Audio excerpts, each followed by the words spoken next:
ಮಾಡ್ತೀನಿ. ಇದೇ ವಿಷಯವಾಗಿ ಇವತ್ತಿನ ಚರ್ಚಾ ಕಾರ್ಯಕ್ರಮಕ್ಕೆ ಚಲನಚಿತ್ರ ನಟಿ ನೀತು ಅವರು ಸಂಪರ್ಕಕ್ಕೆ ಬಂದಿದ್ದಾರೆ. ನೀತು, ನಮಸ್ತೆ. ನಮಸ್ತೆ. ಈಗ ಚರ್ಚೆ ನಡೀತಾ ಇರೋದು ವಿಡಿಯೋಸ್ಗಳಿಗೋಸ್ಕರ ವಿಚಿತ್ರವಾಗಿರುವಂತಹ ಕಂಟೆಂಟ್ಗಳನ್ನ ಹಾಕ್ತಾರೆ, ವೈರಲ್ ಆಗಬೇಕು ಅಂತ. ಸೊ ಒಂದಷ್ಟು ಜನ ಏನ್ ಮಾಡ್ತಾರೆ ಅಂದ್ರೆ ಬಟ್ಟೆ ಬಿಚ್ಚೋಕ್ಕೂ ರೆಡಿ, ಬಟ್ಟೆ ಎಕ್ಸ್ಚೇಂಜ್ ಮಾಡ್ಕೊಳ್ಳೋಕ್ಕೂ ರೆಡಿ, ಈ ರೀತಿಯ ಯೋಚನೆ ಮಾಡ್ತಾ ಇದ್ದಾರೆ. ಇದು ಸಮಾಜದ ಮೇಲೆ ಕೆಟ್ಟ ಪರಿಣಾಮ ಬೀಳ್ತಾ ಇದೆ. ಏನ್ ಹೇಳ್ತೀರಾ ಇದ್ರ ಬಗ್ಗೆ? ಆಕ್ಚುಲಿ ಇವತ್ತು ತುಂಬಾ ವ್ಯೂಸ್ ಮೇಲೆ ತುಂಬಾ ವಿಷಯಗಳು ಅವಲಂಬಿತವಾಗಿದೆ. ಸೊ ವ್ಯೂಸ್ ಜಾಸ್ತಿ ಬರ್ತಾ ಇದ್ರೆ ಸಮಾಜ ಅದನ್ನ ಕನ್ಸ್ಯೂಮ್ ಮಾಡ್ತಾ ಇದೆ ಅಂತಾನೆ ಅರ್ಥ ಅಲ್ವಾ? ಕರೆಕ್ಟ್, ಹೌದು. ಸೊ ಡಬಲ್ ಫೇಸ್ ಅಂದ್ರೆ ಎರಡು ಮುಖ ಇರೋ ಒಂದು ಸೇಮ್ ನಾಣ್ಯ. ಅದು ವಾಟ್ ಪೀಪಲ್ ಆರ್ ವಾಚಿಂಗ್ ಇವಾಗ ಅದನ್ನೇ ಕೊಡೋದು. ಫಾರ್ ಎಕ್ಸಾಂಪಲ್, ಇವಾಗ OTT ನೀವು ನೋಡಿದ್ರು ಕೂಡ ತುಂಬಾ ವೈಲೆಂಟ್ ಸಬ್ಜೆಕ್ಟ್ ಗಳು ಬರ್ತಾ ಇದೆ, ಅಥವಾ ತುಂಬಾ ಸೆಕ್ಷುವಲ್ ಕಂಟೆಂಟ್ ಇರೋ ಸಬ್ಜೆಕ್ಟ್ ಗಳು ಬರ್ತಾ ಇದೆ. ಸೊ ಜನ ನೋಡ್ತಾರೆ ಅನ್ನೋ ಒಂದು ಸೆನ್ಸೇಷನಲೈಸೇಷನ್ ಇರೋದ್ರಿಂದ ಜನ ನೋಡ್ತಾರೆ ಅನ್ನೋ ಕಾರಣಕ್ಕೆ ಅದು ಇರೋದಲ್ವಾ? ಇಲ್ಲಾಂದ್ರೆ ಅಷ್ಟೊಂದು ವೈಲೆಂಟ್ ಆಗಿರೋ ಸಬ್ಜೆಕ್ಟ್ ನಮಗೆ ಮೊದ್ಲೆಲ್ಲ ಇರ್ತಾರೆ, 10 ವರ್ಷದ ಹಿಂದೆನೂ ಇರ್ತಾ ಇರ್ಲಿಲ್ಲ ಅದನ್ನ. ಸೊ ನೀವ್ ಹೇಳ್ದಂಗೆ ಅದು ಓವರ್ ಗ್ಲಾಮರ್ ಇರ್ಬೋದು ಅಥವಾ ಓವರ್ ಸೆನ್ಸೇಷನಲೈಸ್ ಇರ್ಬೋದು. ಐ ಫೀಲ್ ಅದು ಗಿವ್ ಅಂಡ್ ಟೇಕ್ ಇರೋದ್ರಿಂದ ಅದು ಎಕ್ಸಿಸ್ಟ್ ಆಗ್ತದೆ ಅಂತ ನನಗೆ ಅನ್ಸುತ್ತೆ. ಈಗ ಇತ್ತೀಚೆಗೆ ಸಪ್ತಮಿ ಗೌಡ ಅವರು ಕೂಡ ಇದ್ರ ಬಗ್ಗೆ ಮಾತನಾಡಿದ್ರು. ನಟಿಯರೆಲ್ಲಾದ್ರೂ ಹೋದ್ರೆ ಈ ಸೋಷಿಯಲ್ ಮೀಡಿಯಾ ಇನ್ಫ್ಲೂಯೆನ್ಸರ್ಸ್ ಏನಿದ್ದಾರೆ ಅವರೆಲ್ಲರೂ ಕೂಡ ವಿಡಿಯೋಸ್ಗೆ ಬರ್ತಾರೆ, ನಮ್ಮ ವಿಡಿಯೋಸ್ಗಳನ್ನ ಅಶ್ಲೀಲವಾಗಿ ತೋರಿಸ್ತಾರೆ. ಕೆಲವೊಂದಷ್ಟು ಯೂಟ್ಯೂಬರ್ಸ್ಗಳಿದ್ದಾರೆ, ಅವರು ಕೂಡ ಇದೇ ಕೆಲಸ ಮಾಡ್ತಾರೆ ಅಂತ. ಸೊ ಇದು ಯಾವ ರೀತಿಯ ಎಫೆಕ್ಟ್ ಆಗಿದೆ ಚಲನಚಿತ್ರ ನಟ? ಅದು ತಪ್ಪು ಅದು. ಯಾಕಂದ್ರೆ ಆತರ ಪರ್ಪಸ್ಲಿ ಝೂಮ್ ಮಾಡೋದು, ಇವಾಗ ನನ್ ಪ್ರಕಾರ ಒಂದು ಹೆಣ್ಣಿನ ಬಾಡಿ ಅಥವಾ ಒಬ್ಬ ಗಂಡಸಿನ ದೇಹ ಯಾವುದೇ ರೀತಿಲೂ ಆಕ್ಚುಲಿ ಅಶ್ಲೀಲ ಅಲ್ಲ. ಬಟ್ ಅದನ್ನೇ ಬೇಕು ಅಂತ ಝೂಮ್ ಮಾಡ್ಕೊಂಡು ಅದನ್ನ ಝೂಮ್ ಆಗಿ ತೋರ್ಸೋದು, ಅದನ್ನ ಒಂದು ಏನೋ ವಿಚಿತ್ರ ಮ್ಯೂಸಿಕ್ ಹಾಕೋದು, ವ್ಯೂಸ್ಗೋಸ್ಕರ ಅದನ್ನ ಒಂದು ಪರ್ವರ್ಟೆಡ್ ರೀತಿಲಿ ಹಾಕೋದು ತುಂಬಾ ತಪ್ಪು.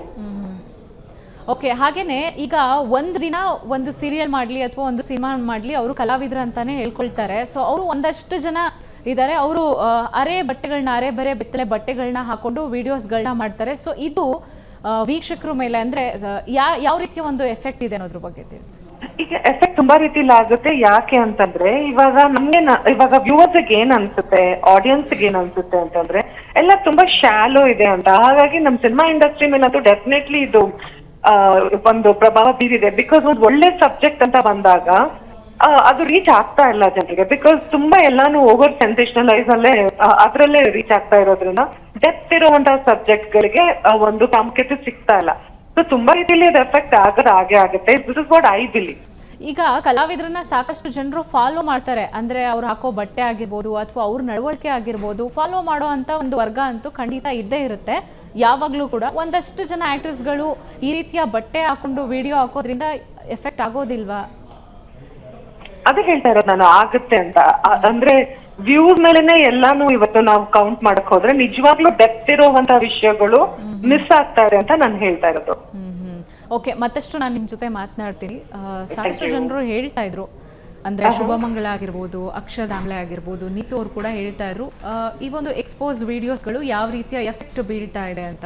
ಸೊ ಮಕ್ಕಳುಗಳು ಈಗ ಮನೆಯಲ್ಲಿ ಮೊಬೈಲ್ ಇದ್ರೆ ಈಸಿಯಾಗಿ ಮೊಬೈಲ್ ಎತ್ಕೊಂಡು ವಿಡಿಯೋಗಳನ್ನ ಸ್ಕ್ರೋಲ್ ಮಾಡ್ಕೊಂಡು ನೋಡ್ತಾನೆ ಇರ್ತಾರೆ. ಸೊ ಅವಾಗ ಅವರು ಸ್ಕಿಪ್ ಮಾಡಲ್ಲ, ನೋಡ್ತಾರೆ, ಇಂಟ್ರೆಸ್ಟಿಂಗ್ ಆಗಿರುತ್ತೆ, ಏನಿರ್ಬೋದು. ಸೊ ಯಾರೋ ಇನ್ನೊಂದು ಕಂಟೆಂಟ್ ಕೊಡ್ಬೇಕಂತ ವಿಚಿತ್ರ ಬಟ್ಟೆಗಳನ್ನ ಹಾಕೊಂಡ್ರೆ, ಓ ಇದು ಚೆನ್ನಾಗಿದೆ ಅಲ್ವಾ, ನಾನು ಈ ಥರ ಮಾಡ್ಬೋದಲ್ವಾ, ನನಗೂ ಇಷ್ಟು ಲೈಕ್ಸ್ ಬರುತ್ತಲ್ವಾ ಅನ್ನೋ ಭಾವನೆಗಳಿಗೆ ಬಿದ್ದು ಬಿಡ್ತಾರೆ. ಏನು ಹೇಳ್ತೀರಾ? It's all about the influence. ಈಗ ನನ್ನ ಮೇಲೆ ಒಬ್ರು ಇನ್ಫ್ಲೂಯೆನ್ಸ್ ಮಾಡ್ತಾರೆ ಅಂತ ಹೇಳಿದ್ರೆ ನಾನು ಕೂಡ ಇನ್ನೊಬ್ರ ಮೇಲೆ ಇನ್ಫ್ಲೂಯೆನ್ಸ್ ಮಾಡ್ಬೋದಲ್ವಾ? ಕ್ವೆಶನ್. ಕರೆಕ್ಟ್. ಸೊ ಹಾಗಿದ್ದಾಗ ಈಗ ಇನ್ನೊಂದು ಕ್ವೆಶನ್ ಬರುತ್ತೆ. ಈಗ ಮಕ್ಕಳು ಮನೆಯಲ್ಲಿ ಒಂದು ಹೆಣ್ಮಗು ಮಿನಿ ಸ್ಕರ್ಟ್ ಹಾಕೊಂಡ್ರೆ ಅವಳಿಗೆ ಸಿನಿಮಾದಲ್ಲಿ ನಟಿ ಅವಳ ಫೇವ್ರೆಟ್ ಹೀರೋಯಿನ್ ಯಾರೋ ಆ ಬಟ್ಟೆ ಹಾಕೊಂಡಿದ ತಕ್ಷಣ ಇವನ್ ಅವಳಿಗೂ ಹಾಕೋಬೇಕು ಅಂತ ಅನ್ಸುತ್ತೆ, ಖುಷಿ ಆಗುತ್ತೆ. ನಂಗಿಲ್ಲ, ನಾನು ಆ ಥರ ಹಾಕೊಬೇಕು, ನಾನು ಯಾವ ಥರ ಕಾಣ್ತೀನಿ ಅದರಲ್ಲಿ ಆ ಡ್ರೆಸ್ಸಲ್ಲಿ ಅಂತ ಅವಳಿಗೆ ಅನ್ಸುತ್ತೆ. ಮನೆಯಲ್ಲಿ ಹಾಕೊಂಡಾಗ ಅಪ್ಪ ಅಮ್ಮ ಬೈತಾರೆ, ಏನು ಈ ಥರ ಸಣ್ಣ ಹುಡುಗಿ ಥರ ಡ್ರೆಸ್ ಹಾಕೊಂಡಿದ್ಯಾ ಅಂತೆಲ್ಲ. ಅವಳಿಗೆ ಅದೊಂದು ಇನ್ಸಲ್ಟ್ ಅಂತ ಅನ್ಸುತ್ತೆ. So she will hide. And when she go for trip ಅಲ್ಲಿ ಅಂತ ಹೇಳಿದಾಗ ಫುಲ್ ಬಿಂದಾಸ್ ಆಗಿಲ್ಲ ಬಟ್ಟೆ ಹಾಕೊಳ್ಳೋದು ಅದೆಲ್ಲ ಆಗುತ್ತೆ. ಅದಾದಮೇಲೆಲ್ಲ ಏನೇನಾಗುತ್ತೆ, ಬೇರೆ ಪ್ರೊವೊಕೇಷನ್ಸ್ ಎಲ್ಲ ಇರುತ್ತೆ, ಅದೆಲ್ಲ ವಿಲ್ ಟಾಕ್ ಲೇಟರ್. ಬಟ್ ಇಲ್ಲಿ ಇನ್ಫ್ಲೂಯೆನ್ಸ್ ಅನ್ನೋದು ಒಂದು ದೊಡ್ಡ ಪರಿಣಾಮ ಬೀರ್ತಾ ಇರೋದು. ಸೊ ನಾನೊಬ್ಬ ಇನ್ಫ್ಲುಯೆನ್ಸರ್ ಆಗಬೇಕು ಅಂತ ಹೇಳಿದ್ರೆ ಏನೆಲ್ಲ ಮಾಡಬೇಕು ಅಂತ ಬಂದಾಗ ಎಲ್ಲ ರೀತಿಯಾದಂಥ ಆಲೋಚನೆಗಳು ಬರೋದಕ್ಕೆ ಶುರು ಆಗ್ತವೆ. ಸೊ ಅವೆಲ್ಲರೂ ಯೋಚನೆ ಮಾಡ್ಕೊತ ನಾನು ಈ ದಾರಿ ನನಗೆ ಬೇಗ ಇನ್ಫ್ಲುಯೆನ್ಸರ್ ನನ್ನ ತೊಗೊಂಬಂದು ನಿಲ್ಲಿಸ್ಬಿಡುತ್ತೆ ಅಂತ ಬಿಟ್ಟು. ಅಲ್ಲಿ ಸೋಷಿಯಲ್ ಮೀಡಿಯಾದಲ್ಲಿ ಹೆಂಗೆ ಅಂತ ಹೇಳಿದ್ರೆ ಆಗಲೇ ಮೇಡಮ್ ಒಬ್ರು ಹೇಳ್ತಾ ಇದ್ರು, ಸೊ ಇನ್ಫ್ಲುಯೆನ್ಸರ್ಗೆ ಅಂತಲೇ ಪೇ ಮಾಡಿಬಿಟ್ಟು ಪ್ರಾಡಕ್ಟ್ನ ಅಡ್ವರ್ಟೈಸ್ ಮಾಡೋ ಅಂಥದ್ದು ಇವಾಗ ಜಾಸ್ತಿ ಆಗ್ತಾ ಇದೆ. They use the influencers to advertise about their product. ಒಂದು ಹೇರ್ ಆಯಿಲ್ ಇರ್ಬೋದು, ಸೋಪ್ ಇರ್ಬೋದು, ಫೇಸ್ ಕ್ರೀಮ್ ಇರ್ಬೋದು, ಬಟ್ಟೆ ಇರ್ಬೋದು, ಶಾಪಿಂಗ್ ಇರ್ಬೋದು, ಎಲ್ಲ ಪ್ರತಿಯೊಂದಕ್ಕೂ ದೇ ನೀಡ್ ಅನ್ ಇನ್ಫ್ಲೂಯೆನ್ಸರ್. ಅವ್ರಿಗೂ ಕೂಡ ನಿಮಗೆ ಒಂದು ಬೇರೆ ಪ್ಲಾಟ್ಫಾರ್ಮಲ್ಲಿ ಅಡ್ವರ್ಟೈಸ್ಮೆಂಟ್ ಕೊಡೋದಕ್ಕಿಂತನೂ ನಿಮಗೆ ಸೋಷಿಯಲ್ ಮೀಡಿಯಾ ಇನ್ಫ್ಲೂಯೆನ್ಸರ್ನ ಯೂಸ್ ಮಾಡ್ಕೊಂಬಿಟ್ಟು ಅಡ್ವರ್ಟೈಸ್ ಮಾಡೋದು ತುಂಬ ಈಸಿ. ಸೊ ಅವಾಗ ಅವ್ರಿಗೆ ಏನಾಗುತ್ತೆ, ಓಕೆ ನಾನು ಈ ಥರ ಕಂಟೆಂಟ್ನ ಕ್ರಿಯೇಟ್ ಮಾಡಿದ್ರೆ ಅಂದರೆ ನಂಗೆ ಯೂಸ್ ಜಾಸ್ತಿ ಬರುತ್ತೆ, ಸೊ ನನಗೆ ಅಡ್ವರ್ಟೈಸ್ಮೆಂಟ್ ಜಾಸ್ತಿ ಬರುತ್ತೆ, ನಾನು ಅವಾಗೇನೋ ಹೈ ಇನ್ಫ್ಲೂಯೆನ್ಸರ್ ಆಗ್ತೀನಿ ನಾನು. ಯಾಕಂದರೆ ನಿಮ್ಮ ವ್ಯೂವರ್ಶಿಪ್ಪು ಮತ್ತು ನಿಮಗೆ ಎಷ್ಟು ಜನ ಫಾಲೋವರ್ಸ್ ಅಂದ್ರ ಮೇಲೆ ನಿಮಗೆ ಇನ್ಫ್ಲೂಯೆನ್ಸರ್ನ ಆ ಪ್ರಾಡಕ್ಟ್ನ ಅವರು ಚೂಸ್ ಮಾಡ್ತಾರೆ, ಒಬ್ಬ ದ ಬೆಸ್ಟ್ ಇನ್ಫ್ಲೂಯೆನ್ಸ್ ಅಂತ ಹೇಳ್ಬಿಟ್ಟು ಅದಕ್ಕೆ ತಕ್ಕನಾಗಿ ಅವರು ಪೇಮೆಂಟ್ ಕೂಡ ಮಾಡ್ತಾರೆ, ನಿಮ್ಮ ವ್ಯೂವರ್ಶಿಪ್ ಮತ್ತು ನಿಮ್ಮ ಫಾಲೋವರ್ಸ್ ಮೇಲೆ ಡಿಪೆಂಡ್ ಆಗಿ. ಸೊ ಅದಕ್ಕೋಸ್ಕರ ಅವ್ರು ಏನು ಮಾಡ್ತಾರೆ, obviously they try to increase and they want to become a high influencer ಅಷ್ಟೇ. ಸೊ ಅದಕ್ಕೋಸ್ಕರವಾಗಿ ಅವ್ರು ಎಲ್ಲ ರೀತಿಯಿಂದ ಪ್ರಯತ್ನಗಳನ್ನು ಮಾಡ್ತಾ ಹೋಗ್ತಾರೆ. ಸೊ ಅದು ತಪ್ಪು ಅಂತ ನಾನು ಹೇಳ್ತೇನೆ. ನೀವು definitely you can be the influencer, ನೀವು ಇನ್ಫ್ಲೂಯೆನ್ಸರ್ ಆಗಬೇಕು ಅಂತ ಬಯಸೋದು ತಪ್ಪಲ್ಲ, ಆದರೆ ಅದಕ್ಕೆ ನೀವು ಚೂಸ್ ಮಾಡೋವಂಥ ಪಾತ್ ಇದೆಯಲ್ಲ, ದಾರಿ ಇದೆಯಲ್ಲ, ಅದು ತಪ್ಪು. ನೀವು ಇನ್ಫ್ಲೂಯೆನ್ಸರ್ ಆಗಬೇಕು ಅನ್ನೋ ಕಾರಣಕ್ಕೋಸ್ಕರ ನಿಮ್ಮನ್ನ, ನಿಮ್ಮ ಮನೆಯವ್ರನ್ನ, ನಿಮ್ಮ ಫ್ರೆಂಡ್ ಸರ್ಕಲ್ನ, ನಿಮ್ಮ ರಿಲೇಟಿವ್ಸ್ನ ತಲೆ ತಗ್ಸೋ ಥರ ಮಾಡಬೇಡಿ. ಅದು ತಪ್ಪು ಅಂತ ನಾನು ಹೇಳ್ತೀನಿ. Instead of that make them feel proud about you. ಈಗ ಎಷ್ಟು ಸಾಕಷ್ಟು ಜನ ಇದಾರಲ್ವಾ ಆ ಥರ ಸೋಷಿಯಲ್ ಮೀಡಿಯಾದಲ್ಲೇ ಆ ಥರ ಇನ್ಫ್ಲೂಯೆನ್ಸರ್ ಆಗಿ ಒಳ್ಳೆ ಕಂಟೆಂಟ್ಗಳನ್ನ ಕೊಟ್ಟುಬಿಟ್ಟು ಕೂಡ ಒಳ್ಳೆ ಇನ್ಫ್ಲೂಯೆನ್ಸರ್ ಆಗಿ they made their family feel proud about them. ಆ ಥರ ಯಾಕೆ ನೀವು ಇನ್ಫ್ಲೂಯೆನ್ಸರ್ ಆಗಕ್ಕೆ ಇಷ್ಟಪಡೋದಿಲ್ಲ? ಓಕೆ, ಕ್ಷಣ ಕ್ಷಣದ ಸುದ್ದಿಗಳಿಗಾಗಿ ಫ್ರೀಡಂ ಟಿವಿ ಸಬ್ಸ್ಕ್ರೈಬ್ ಮಾಡಿ, ಲೈಕ್ ಮಾಡಿ ಹಾಗೂ ಫಾಲೋ ಮಾಡಿ. ಹೊಸ ಸುದ್ದಿಗಳ ನೋಟಿಫಿಕೇಶನ್ಗಾಗಿ ಬೆಲ್ ಐಕಾನ್ ಮೇಲೆ ಕ್ಲಿಕ್ ಮಾಡಿ.